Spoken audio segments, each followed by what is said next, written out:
சோலைவனம்ங்கிற அந்த அழகான காட்டுல வைக்கோல் கூட்டுக்கு நடுவுல மீனுங்கிற ஒரு அழகான சிட்டுக்குருவி ஒரு முட்டையிட்டு அடை காத்துட்டு வந்துட்டு இருந்தா.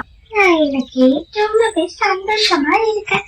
என்னோட அடை காக்கும் காலம் இன்னையோட முடியுது. இன்னும் கொஞ்ச நேரத்துல என்னோட முட்டையில இருந்து அழகான குழந்தை ஒண்ணு வெளியில வந்துடும். சரி, நாம அவ வெளியில வந்ததும் அவளுக்கு கொடுக்கறதுக்காக உணவு பொருட்களை போய் தேடிட்டு வரலாம் அப்படின்னு சொல்லிட்டு அந்த முட்டைய வைக்கோலுக்கு நடுவுல மறைச்சு வச்சுட்டு அங்கிருந்து உணவு பொருட்களை தேடி மீனுக்குருவி பறக்க ஆரம்பிச்சா. அதே காட்டுல காலு கோரி அப்படிங்கிற 2 காகங்களும் வாழ்ந்துட்டு வந்தாங்க. எந்த சாப்பாடு வச்சிருக்க? எனக்கு ரொம்பவே பசியா இருக்கு. காலுஜி, உங்களுக்கு பிடிச்ச மட்டன் பிரியாணி தான் வச்சிருக்கேன். மட்டன் பிரியாணியா? எனக்கு ரொம்பவே பிடிக்கும் கோரி. கூடவே 2 ஆம்லெட் இருந்தா இன்னும் சுவையா இருக்கும். காலுஜி, நீங்க ஒண்ணும் கவலைப்படாதீங்க. நான் உடனே போய் முட்டை வாங்கிட்டு வரேன். அதுக்குள்ள நீங்க இந்த வெங்காயத்தை மட்டும் வெட்டி வச்சிருங்க அப்படின்னு சொல்லிட்டு கோரி முட்டை வாங்கறதுக்காக காட்டுக்குள்ள பறக்க ஆரம்பிச்சா. கொஞ்ச தூரம் போனதுக்கு அப்புறமா ஒரு பறவையோட கூட்டுல வைக்கோலுக்கு நடுவுல இருக்கிற முட்டைய கோரி பார்த்தா. அந்த முட்டை பக்கத்துல போன கோரி சுத்தி முத்தி யாரும் பாக்குறாங்களா அப்படின்னு பார்த்துட்டு உடனே அந்த முட்டைய எடுத்துட்டு வேகமா பறக்க ஆரம்பிச்சா. போற வழியில ஆம்லெட்டுக்கு தேவைப்படுற மிளகாய் செடியை பார்த்த கோரி உடனே அதை பறிக்கிறதுக்காக அது பக்கத்துல போனா. அது என்னோட மிளகாய் செடி, இதுக்காக நீ அது பக்கத்துல போற? நீ நினைக்கிற மாதிரி நான் உன்னோட மிளகாய திருடுறதுக்கு ஒண்ணும் வரல. வெளியூர்ல இருந்து என்னோட மாமா விருந்தாளியா என் வீட்டுக்கு வந்திருக்காரு. அவருக்கு சாப்பிட கொடுக்கறதுக்காகத்தான் நான் முட்டை வாங்கறதுக்காக கோழி பண்ணைக்கு போயிருந்தேன். போற வழியில உன்னோட மிளகாய் செடிய பார்த்தேன். அதான் உன்கிட்ட இருந்து ஆம்லெட் செய்ய தேவையான மிளகாய வாங்கிட்டு போலான்னு வந்தேன். இங்க வந்து பார்த்ததும் ஒண்ணு காணும். அதான் நானே பறிச்சுக்கலாம்னு நினைச்சேன். சரி கௌரி, மாமா வந்திருக்காருன்னு சொல்றேன். சரி, உனக்கு தேவையான மிளகாவை என்னோட செடியில இருந்து பறிச்சுட்டு போ. கோரி அவளுக்கு தேவையான மிளகாவை பறிச்சுட்டு அங்க இருந்து வேகமா பறக்க ஆரம்பிச்சா. வா கோரி, என்ன இவ்வளவு நேரம் ஆயிடுச்சு? ஆமா காலேஜி, அந்த முட்டை கிட்ட தேவையில்லாம மாட்டிக்க பார்த்தேன். நல்ல வேலை, ஒரு வழியா பொண்ணு சொல்லி தப்பிச்சுட்டேன். கோரி, நீ சொன்ன மாதிரி எல்லா வெங்காயத்தையும் வெட்டிட்டேன். சரி சரி, இப்படியே பேசிக்கிட்டே இருக்காத. எனக்கு ரொம்ப பசியா இருக்கு. உடனே அந்த முட்டையை உடைச்சு ஊத்தி எனக்காக ஆம்லெட் போட்டு கொடு. இதோ 2 நிமிஷம், சுட சுட உங்களுக்கு ஒரு ஆம்லெட்டோட நான் வரேன் அப்படின்னு சொல்லிட்டு கோரி அங்கிருந்து கிச்சனுக்குள்ள போனா. கோரி கோரி, வேகமா வா, இங்க வந்து பாரு. என்ன காலேஜி, எதுக்காக இப்படி கத்திட்டு இருக்கீங்க? கோரி, இந்த முட்டை அசையுது பாரு. அட ஆமா காலேஜி, முட்டை என்ன இவ்வளவு வேகமா செய்யுது?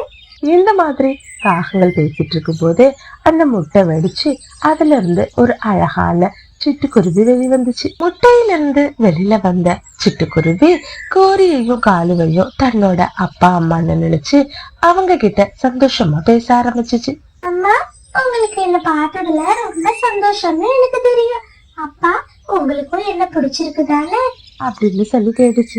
இதை கேட்டு காகங்கள் 2 பேரும் என்ன சொல்றதுக்கே தெரியாம அவங்க முழிக்க ஆரம்பிச்சாங்க. உணவு தேடி போன மீனுக்குருவி தன்னோட கூட்டுக்கு திரும்பி வந்ததும் அதுல முட்டை இல்லாததை பார்த்து ரொம்பவே அதிர்ச்சியானா. என்னோட முட்டைய யாரு எடுத்துட்டு போனாங்கன்னே தெரியலையே. இந்நேரத்துக்கு என் குழந்தையும் வெளியில வந்திருப்பா. இப்போ அவளை நான் எங்கன்னு போய் தேடுவேன்? கடவுளே, இப்படியாச்சும் என்னோட குழந்தைய என்கிட்டயே திருப்பி கொடுத்துரு அப்படின்னு சொல்லி மீனுக்குருவி தேம்பி தேம்பி அழ ஆரம்பிச்சா. இந்த மாதிரி ஸ்டோரிஸை தொடர்ந்து பார்க்கணுன்னு நினச்சிங்கன்னா மறக்காமல் சிட்டு பேர்ட் ஸ்டோரிஸ் சேனலை சப்ஸ்கிரைப் பண்ணுங்கள். கூடவே பக்கத்தில் இருக்கிற ஆல் சிம்பிளையும் ப்ரெஸ் பண்ணுங்க. ஸ்டோரி பிடிச்சிருந்தா லைக் பண்ணிவிட்டு உங்கள் ஃப்ரெண்ட்ஸ் கூடவும் ஷேர் பண்ணுங்கள். ஆடு முழுக்க தன் குழந்தைய தேடி பறக்க ஆரம்பிச்சா. ஒரு வழியா மிட்டுவோட மிளகா தோட்டத்துக்கு வந்த மீனுக்குருவி மிட்டுவை பார்த்து இந்த மாதிரி கேட்டா. என் கூட்டுல இருந்து என்னோட முட்டைய காணும். யாராவது இந்த பக்கமா முட்டையை எடுத்துட்டு போறத பாத்தியா மிட்டு? இந்த மாதிரி மீனு சொன்னதும் உடனே மிட்டுவுக்கு கோரி காகம் ஒரு முட்டை எடுத்துட்டு போனது ஞாபகத்துக்கு வந்துச்சு. இல்ல நாம அவசரப்பட்டு இதையும் மீனு கிட்ட சொல்லக்கூடாது. ஏன்னா அந்த காகம் ரொம்பவே தெளிவா சொல்லிட்டு போனுச்சு, கோழி பண்ணையில இருந்துதான் முட்டைய வாங்கிட்டு வரேன்னு. நாம பாட்டுக்கு அவசரப்பட்டு சொல்லி அங்க இருந்து போய் மீனும் அவங்க கூட சண்டை போட்டுச்சுன்னா அதுக்கப்புறமா நம்மளுக்கு தான் வியாபாரம் பாதிக்கும். நாம இந்த காட்டுக்கு வந்து கொஞ்ச நாள் தான் ஆகுது, எந்த பறவையும் நம்ம பகச்சிக்க கூடாது அப்படின்னு மனசுக்குள்ள யோசிச்ச மட்டும், இல்ல மீனும், எந்த பறவையும் முட்டை எடுத்துட்டு போறத நான் பாக்கல, நீ எதுக்கும் வேற பக்கமா போய் தேடி பாரு அப்படின்னு சொன்னுச்சு. இத கேட்டு மனசு வருத்தப்பட்ட மீனும் அங்கிருந்து மறுபடியும் பறக்க ஆரம்பிச்சா. கோரி, நீ பாட்டுக்கு ஒழுங்கா கோழி பண்ணையிலேயே போய் முட்டை வாங்கிட்டு வந்திருக்கலாம். பாரு, அவசரப்பட்டு பறவையோட முட்டையை திருடி இப்ப நம்ம பெரிய சிக்கல்ல மாட்டிக்கிட்டோம். ஆலோஜி, நீங்க வேற என்ன ரொம்ப பயமுறுத்தாதீங்க. ஏற்கனவே அத அம்மா அம்மான்னு கூப்பிடுறத பார்த்து நான் பயந்து போய் தான் இருக்கேன். இங்க பாரு கோரி, உன்னை பயமுறுத்துறதுக்காக நான் இதை சொல்லல. நீ பண்ணிருக்கிறது எவ்வளவு பெரிய தப்பு தெரியுமா? இது மட்டும் அந்த கழுகு ராஜாவுக்கும் காட்டுல இருக்கிற மத்த பறவைங்களுக்கும் தெரிஞ்சிச்சுன்னா கண்டிப்பா நம்மள இந்த காட்டுல இருந்து துரத்தி அடிச்சிருவாங்க. அதுக்கப்புறமா நாம மறுபடியும் அந்த பழைய காட்டுக்கு போக வேண்டியதுதான். காலுஜி, பயமுறுத்தாதீங்க காலுஜி. நீங்க சொல்றதெல்லாம் கேக்குறப்போ எனக்கு இப்பவே ரொம்பவே பயமா இருக்கு. இப்போ நாம என்ன செய்யறது, அத மட்டும் சொல்லுங்க. சரி சரி, நீ ஒன்னும் கவலைப்படாத கோரி. நாம இதுல இருந்து தப்பிக்கணும்னா அதுக்கு ஒரே ஒரு யோசனை தான் இருக்கு. அதை மட்டும் நீ சரியா பண்ணிட்டேன்னா நாம ஈஸியா இந்த பிரச்சனைல இருந்து வெளியில வந்துடலாம். என்ன காலுஜி சொல்றீங்க? அப்படி என்ன யோசனை இருக்கு? யாருக்கும் தெரியாம இந்த குழந்தைய எடுத்துட்டு போய் அந்த உயரமான மலை மேல வச்சுட்டு வந்துரு, சரியா? காலுஜி, ஆனா இந்த குழந்தைய எப்படி யாருக்கும் தெரியாம எடுத்துட்டு போக முடியும்? கோரி, முட்டாள்தனமா பேசாத. காட்டுல எல்லா பறவைகளும் ராத்திரி தானே தூங்குவாங்கல்ல, அந்த நேரத்தை பயன்படுத்திக்கிட்டு நாம இந்த குழந்தைய கொண்டு அங்க வச்சுட்டு வந்துடலாம், சரியா? சரி காலுஜி, இந்த யோசனை ரொம்பவே நல்ல யோசனையா இருக்கு. காட்டுல சூரியன் மறைஞ்சு இரவு பொழுதும் தொடங்க ஆரம்பிச்சிச்சு. கோரி, இதுதான் சரியான நேரம். உடனே இந்த குழந்தைய தூக்கிட்டு நீ அந்த மலை உச்சிக்கு போயிடு. குழந்தைய தூக்கிட்டு வேக வேகமா கோரி அந்த மலையை நோக்கி பறக்க ஆரம்பிச்சா. அம்மா, இந்த ராத்திரி நேரத்துல என்னை எங்க கூட்டிட்டு வந்திருக்கீங்க? பாருடா, இந்த காட்டுல நிறைய மிட்டாய் மரங்கள் இருக்கு. நான் போய் உனக்காக மிட்டாய் பறிச்சுட்டு வரேன், சரியா? அது வரைக்கும் நீ இந்த இடத்துலயே பத்திரமா இருக்கணும். அப்படின்னு சொல்லிட்டு கோரி அங்கிருந்து பறக்கிறதுக்கு தயாரானா. அம்மா, கொஞ்சம் நில்லுங்க. எனக்கு எந்த மிட்டாயுமே வேணாம். நீங்க மட்டும் என் கூட இருந்தீங்கன்னா அதுவே போதும். இந்த ராத்திரி நேரத்துல நீங்க வெளியில போறது அவ்வளவா பாதுகாப்பானது இல்லம்மா. பாருங்க, மழை வேற வர மாதிரி இருக்கு. நீங்க நினைஞ்சிட்டீங்கன்னா உங்களுக்கு அப்புறம் காய்ச்சல் வந்துடும். என்னால உங்க உடம்புக்கு முடியாம போறது தாங்கிக்கவே முடியாது அப்படின்னு சொல்லி சிட்டுக்குருவி அழ ஆரம்பிச்சா. இத கேட்ட கோரிக்காகம், அட, இந்த குழந்தை எவ்வளவு பாசமானவளா இருக்கா. நாம இதுல கொல்லலான்னு சொல்லிட்டு இங்க கூட்டிட்டு வந்தோம். ஆனா இவ இந்த ராத்திரி நேரத்துல நான் வெளியில போறது பாதுகாப்பு இல்லைன்னு நினைக்கிறான். இத பத்தி இவ்வளவு அக்கறையா கேக்குற இவளை எப்படி என்னால கொல்ல முடியும் அப்படின்னு சொல்லி மனசு வருத்தப்பட்ட கோரிக்காக, மாத்தங்கமே, நாம வீட்டுக்கு போகலாம். இந்த மாதிரி ஸ்டோரிஸை தொடர்ந்து பார்க்கணுன்னு நினச்சிங்கன்னா மறக்காம சிட்டு பேர்ட் ஸ்டோரிஸ் சேனலை சப்ஸ்கிரைப் பண்ணுங்க.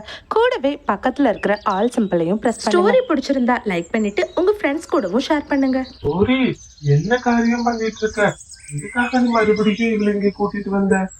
பாருங்க காலுஜி, இந்த குழந்தை ரொம்பவே பாசமானவளா இருக்கா. இவளை கொல்றதுக்கு எனக்கு மனசே வரல அப்படின்னு சொல்லிட்டு காட்டுல நடந்த எல்லா விஷயத்தையும் சொல்லுச்சு. சரி சரி, நீ சொல்றதும் சரிதான். ஆனா இந்த குழந்தைய வச்சிருந்தோம்னா கண்டிப்பா நம்ம மாட்டிப்போம் கோரி. காலையில பொழுது விடிஞ்சதும் குழந்தைய கூட்டிட்டு கோரி வேகமா பறக்க ஆரம்பிச்சா. தயவு செஞ்சு என்ன நீ மன்னிக்கணும். கோரி, எதுக்காக மன்னிப்பு கேக்குறேன்? உன்னோட முட்டைய கூட்டுல இருந்து நான் தான் எடுத்துட்டு போனேன். இதோ இப்பதான் உன்னோட பொண்ணு தெரியாம நான் ஒரு அம்மாவையும் பொண்ணையும் பிரிச்சுட்டேன். தயவு செஞ்சு என்ன மன்னிச்சிரு மீனு. அம்மா,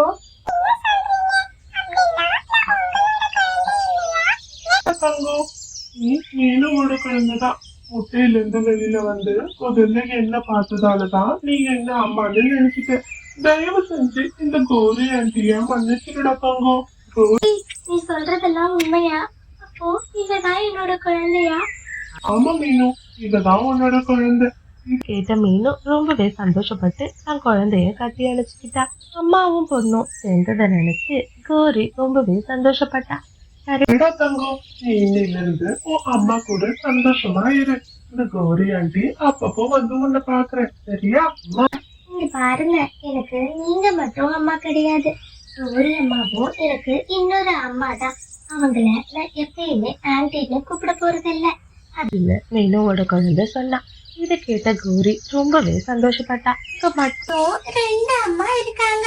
ஒன்னு கோரி அம்மா, இன்னொன்னு மீனு அம்மா. அப்படின்னு சொல்லி குழந்தை சந்தோஷத்துல குதிக்க ஆரம்பிச்சா. குழந்தையோட சந்தோஷத்தை பார்த்த மீனுவும் கோரிக்கும் அவங்களும் சந்தோஷப்பட்டாங்க. குழந்தையோட பாசம்தான் ஒரு கெட்டவளா இருந்த கோரிய ஒரு தாயா மாத்திருக்கு. எவ்வளவு கெட்டவங்களா இருந்தாலும் ஒரு குழந்தையோட பாசம் அவங்களையும் திருப்பி நல்லவங்களா மாத்திடும். இந்த ஸ்டோரி உங்களுக்கு பிடிச்சிருந்துச்சுன்னா லைக் பண்ணிட்டு இந்த மாதிரி நிறைய ஸ்டோரிஸ் பார்க்க மறக்காம சிட்டு பேர்ட் ஸ்டோரிஸ் சேனலை சப்ஸ்கிரைப் பண்ணுங்க. தேங்க்ஸ் ஃபார் வாட்சிங்.